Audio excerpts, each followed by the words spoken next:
Welcome to US Briefing. The content of the briefing includes wealth flight, should we care when the rich threaten to go into tax exile? Russia-Ukraine war, list of key events, day 601. Biden will visit Israel amid concern war with Hamas could expand.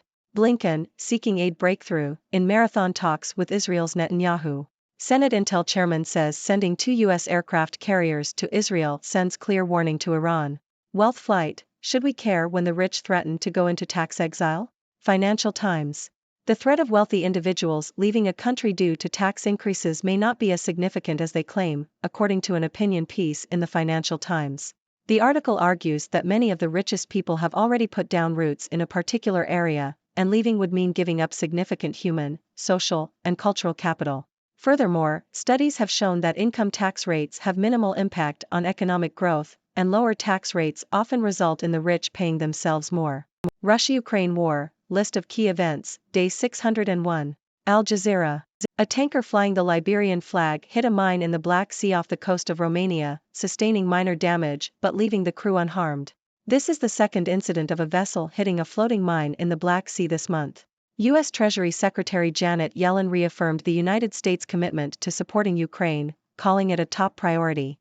Yellen stated that the Biden administration would work to ensure bipartisan support in Congress for continued assistance to Ukraine. Vladimir Yermakov, head of Russia's Foreign Ministry's Non-Proliferation and Arms Control Department, stated that Russia's planned withdrawal from the Comprehensive Test Ban Treaty does not indicate any intention to conduct a nuclear test. The Russian State Duma is set to vote on reversing the ratification of the treaty on Tuesday. Biden will visit Israel amid concern war with Hamas could expand. South China Morning Post.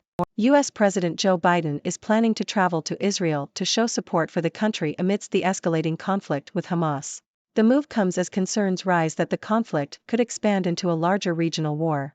Biden aims to send a strong message that the U.S. stands behind Israel, and his administration has already pledged military support and aid to the region.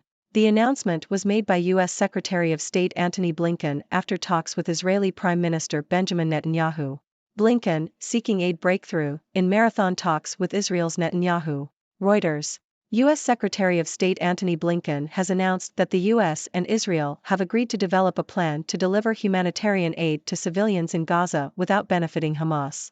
This comes after Israeli bombardment in response to a deadly Hamas attack has killed around 2,800 Palestinians and displaced hundreds of thousands of people. Blinken also stated that President Joe Biden would visit Israel to hear how the country plans to minimize civilian casualties in its war effort. Blinken did not provide details on what the aid plan would look like. Senate Intel chairman says sending 2 U.S. aircraft carriers to Israel sends clear warning to Iran. Yahoo! The United States has sent 2 aircraft carriers to Israel in a show of support and a warning to Iran, according to Senate Intelligence Committee Chairman Mark Warner, Democrat Virginia. Warner said that the move demonstrated the U.S.'s strong show of support for Israel and a very clear warning to the Iranians.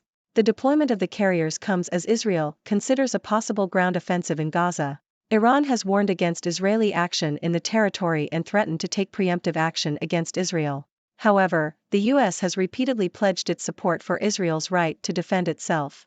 Nearly 1,000 U.S. citizens, family have departed Israel with government help. Reuters. Nearly 1,000 U.S. citizens and family members have departed Israel on State Department-sponsored charter flights and other transport options since Friday for Europe, a department spokesperson told Reuters on Monday. The State Department said it had offered more than 4,000 seats on U.S. government-chartered transport by air and sea to U.S. citizens and immediate family but said the flights and other departure options have generally departed at half capacity or less. U.S. airlines have added flights to Athens and boosted the size of planes to accommodate Americans flying from Israel seeking to return home after fighters from Hamas burst across the barrier to Israel on October 7, gunning down 1,300 Israelis, mainly civilians. Goldman chief David Solomon calls time on high-profile DJ gigs. Financial Times. Goldman Sachs CEO David Solomon has reportedly decided to stop DJing at high-profile events due to criticism that it created a distraction from his work. Solomon's DJing had initially helped soften his public image, but it became a source of criticism from within Goldman Sachs, particularly from bankers who were disgruntled over strategic missteps and lower pay. Solomon made the decision to pull back from DJing about a year ago due to unwanted media attention. The last notable event where he DJed was in July 2022 at Lollapalooza. Suzanne Summers' widower recalls kissing and talking to her in her final days. She was still with us. Exclusive. Yahoo! The husband of Suzanne Summers has spoken about the actress's final days and their 46-year marriage. Suzanne Summers, who died at 76, had struggled with breast cancer for 23 years. Alan Hamill, 87, said that in the days before Summers died, she stopped eating and taking her medicine and was unresponsive to his questions. However, she responded when he kissed her and talked to her for hours. The couple were in bed when Summers died. Ladies and gentlemen, I am Dr. Six, your resident observer from the six-dimensional world. Today, we have a mix of news stories, ranging from the rich threatening to leave a country due to tax increases to the ongoing conflict between Israel and Hamas. But before we dive into the analysis, let me introduce myself. I am Dr. Six, the master of wit and wisdom, here to provide you with a unique perspective on the latest happenings in our world. Now, let's start with the issue of wealth flight. According to the Financial Times, the threat of the rich leaving a country due to tax increases may not be as significant as they claim. Many of these wealthy individuals have already established deep roots in a particular area, which means leaving would require giving up significant human, social, and cultural capital. Moreover, studies have shown that income tax rates have minimal impact on economic growth, and in some cases, lower tax rates result in the rich paying themselves even more. So, should we really be losing sleep over the rich threatening to go into tax exile? I'll leave that for you to ponder. Moving on, we have the Russia-Ukraine war. In the latest developments, a tanker hit a mine in the Black Sea, the second incident of its kind this month. Meanwhile, the U.S. Treasury Secretary has reaffirmed the United States' commitment to supporting Ukraine, calling it a top priority. On the Russian side, the head of Russia's Foreign Ministry's Non-Proliferation and Arms Control Department has stated that their planned withdrawal from the Comprehensive Test Ban Treaty does not indicate any intention to conduct a nuclear test. The Russian State Duma is set to vote on reversing the ratification of the treaty. Phew, a lot going on there. Now, let's turn our attention to the escalating conflict between Israel and Hamas. U.S. President Joe Biden is planning to visit Israel to show support amidst concerns that the conflict could expand into a larger regional war. Biden aims to send a strong message that the U.S. stands behind Israel, and his administration has already pledged military support and aid to the region.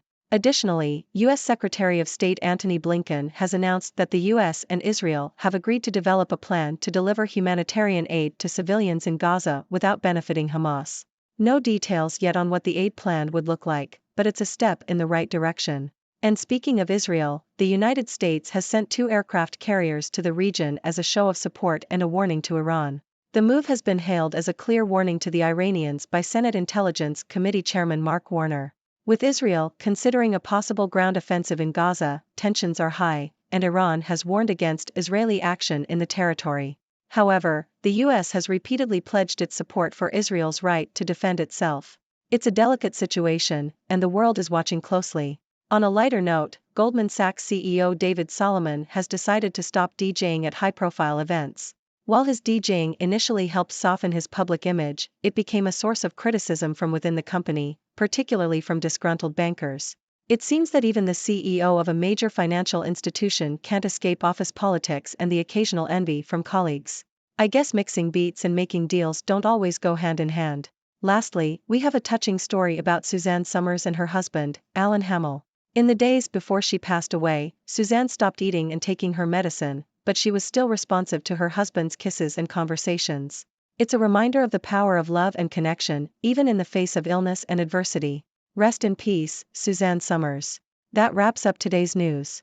Now, I turn to you, my dear viewers. What are your thoughts on these stories? Do you think the rich threatening to leave a country due to tax increases is a real concern? What do you make of the escalating conflict between Israel and Hamas? And what about Goldman Sachs CEO David Solomon's decision to stop DJing? Share your thoughts and questions, and let's have a lively discussion. Remember, in the six-dimensional world, there's always room for laughter and enlightenment in even the most serious of topics. Thank you for tuning in. The content above showcases the latest briefing reports and analytical synopses, thoughtfully curated by the 6Do team. These insights stem from a wide array of reputable media outlets, think tanks, government sources, and specialized experts worldwide. We encourage you to explore these sources for a comprehensive perspective. Keep in mind that while the content may not always align with the official standpoint of 6Do Brief, it's not meant to be taken as absolute directives for decision-making. Comprising seasoned media professionals, learned scholars, and accomplished scientists, the 6Do team embodies a trailblazing, fully independent media entity. To customize 6Do Brief to meet your professional needs, you have the option to subscribe to a diverse array of briefings on our website, 6dobrief.com. Regardless of your location, you can conveniently receive 6Do Brief via email.